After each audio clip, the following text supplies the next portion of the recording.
Allora, un piacere, un onore, posso dirlo, avere Carlo Verdone all'Hot Corner. Come stai, Carlo? Bene, grazie, sono io felice di stare con voi. Sei troppo Vi gentile. seguo, vi leggo Grazie, e caro. vi ho anche regalato qualche playlist. Ma ci hai pure regalato le playlist e pure la serata del Gallo Cedrone per i 20 anni indimenticabile. Beh, quello sono Se- io a ringraziare voi. Senti, Carlo, per alcuni scherzi del destino, no? Tu sei qui alla Mostra di Venezia oggi per il premio al tuo secondo libro La carezza della memoria, però è proprio il giorno anche in cui c'è uno dei tuoi miti di sempre, sono i Led Zeppelin, Becoming Led Zeppelin, c'è lo spirito di Jimmy Page che aleggia qui da un momento all'altro può arrivare. Cosa significano per te i Led Zeppelin? Ti ricordi la prima volta che li hai sentiti?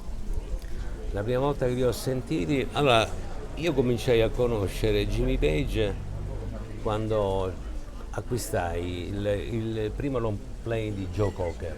Ah, Si chiama Joe Cocker. A un certo punto all'epoca c'erano le copertine, quindi potevi guardare bene chi erano i vari certo, musicisti. tutti i E session. aveva veramente questo, era accompagnato da musicisti di primo ordine. Mi colpiva la capigliatura e questa faccia che mi faceva già intuire che questo aveva talento, perché chitarrista, era Jimmy Page, era un turnista. Allora era ancora un turnista. Era un turnista, With a Little Help from My Friend, È la lui, è faceva vero, lui è vero. nel disco. Mi rimase impresso questo bravo chitarrista e poi un bel giorno mi dissero devi comprare questo disco dei Led Zeppelin, è il gruppo del momento. Andai, la ricordo, in Piazza Venezia, acquistai il disco, mi ricordo che andai sul mio giradischi, come ascoltai Good Time, Bad Time, la folgorazione. la folgorazione, ho detto questo è il suono della chitarra che volevo ascoltare, che non era il suono della chitarra alla Jimi Hendrix, era No, era completamente diverso. diverso. Jimi Hendrix è nell'Olimpo, Ma scusa, è il più grande di tutti, però, ma però Jimi Hendrix e Page, se ti chiedessero di scegliere? Page. Page. Page perché poi alla fine le alchimie del suono vengono da Page. Ma sì, assolutamente. Quindi lui è stato veramente, secondo me, dopo Jimi Hendrix c'è lui, poi chi vuole mettere Clapton, ma Clapton è stato pulito, è stato sempre Sì, molto. un grande Un gentiluomo della chitarra. un era gentile della diverso, chitarra no, che ha Page? fatto il blues come andava veramente fatto, però non è stato mai un innovatore, mai. È stato uno che ha reso omaggio ai grandi bluesmen facendo anche certe volte meglio di loro gli assoli, molto meglio di loro. Vabbè.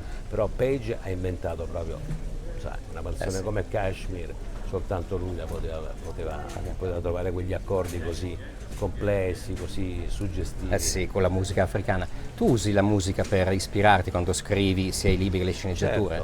Certo, qualche volta mi serve, mi è servita tanto in questi decenni che ho attraversato. Per esempio, l'ho sempre detto, la vestizione del bullo in un sacco bello Sì. viene dall'ascoltare quel pezzo fantastico dei Cream, appunto di Eric Clapton, con Jack Bruce all'armonica e Ginger Beck alla batteria, Train Time. Train Time, tant'è che io la volevo comprare quel brano, poi costava troppo all'epoca, quindi lo rifece Sergio Morricone. Leone che ti disse quando volevi comprare quel brano? Oh, ma questi ci chiedono 50 milioni, ma chi ce l'ha 50 milioni? Il film costa 350 milioni, diamo 150 milioni a questi. Allora la fece rifare a Morricone che fece un'altra cosa, benissimo, però non era certamente 30 anni dei Cream. 30 anni dei Cream mi ispirò la vestizione del bullo, io lo scrissi proprio ascoltando a tutto volume quel brano dei Cream che mi piaceva da morire, da Wheels of Fire, il doppio Bellissimo, album certo, dal certo. vivo. Senti Carlo, ti faccio l'ultima domanda. Prego. Venezia per te ha un significato particolare, non è solo la Venezia da regista-attore in cui sei venuto negli anni, ma è la Venezia da bambino, no? Quando venivi con papà. Riguardando indietro, l'anno scorso hai fatto 40 anni dal primo film, un sacco bello, c'è qualche rimpianto oppure sei pacificato con tutto quello che hai fatto? Rimpianto. Io ho avuto tutto, ho avuto certe volte quando mi fermo a pensare dico ma io ho avuto anche troppo. Io ricordo quando ero così, quando avevo 15 anni, avevo comprato proprio qua in una discoteca, in un negozio di dischi di Venezia, stavamo al Danieli io e mio padre. Io una stanza piccolina, senza bagno, lui una stanza un po' più grande, insomma il Danieli era il Danieli.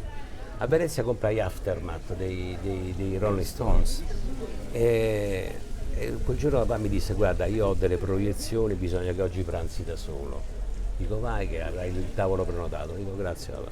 Andai al tavolo e mi ero comprato anche un pacchetto di sigarette, purtroppo, vabbè.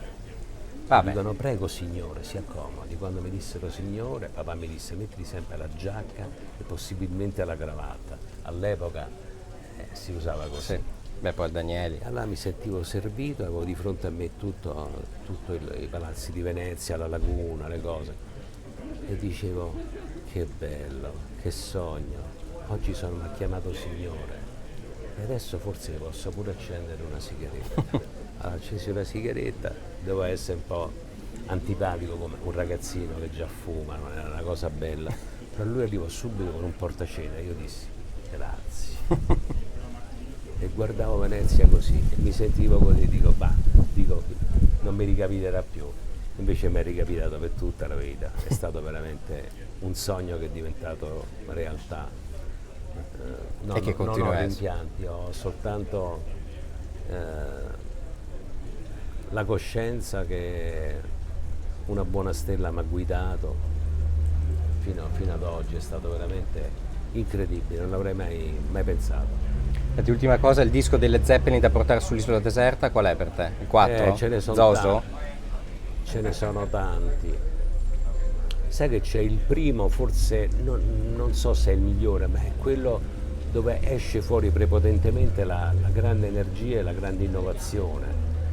E io potrei dire il primo, potrei dire il secondo per Vuole Lotta Love, per Ramble On, potrei dire il 3 anche, era molto interessante, molto acustico ed elettrico. Molto, sì, sì, sì. Direi forse il 4, dai. Il 4. Zoso, la Zoso. leggenda. Beh, lì poi inizia la leggenda. Direi il 4 è veramente un album che non invecchierà mai. mai. Adesso dobbiamo solo andare a incontrare Jimmy Page. Carlo Verdone all'Hot Corner, grazie Carlo. Grazie a voi.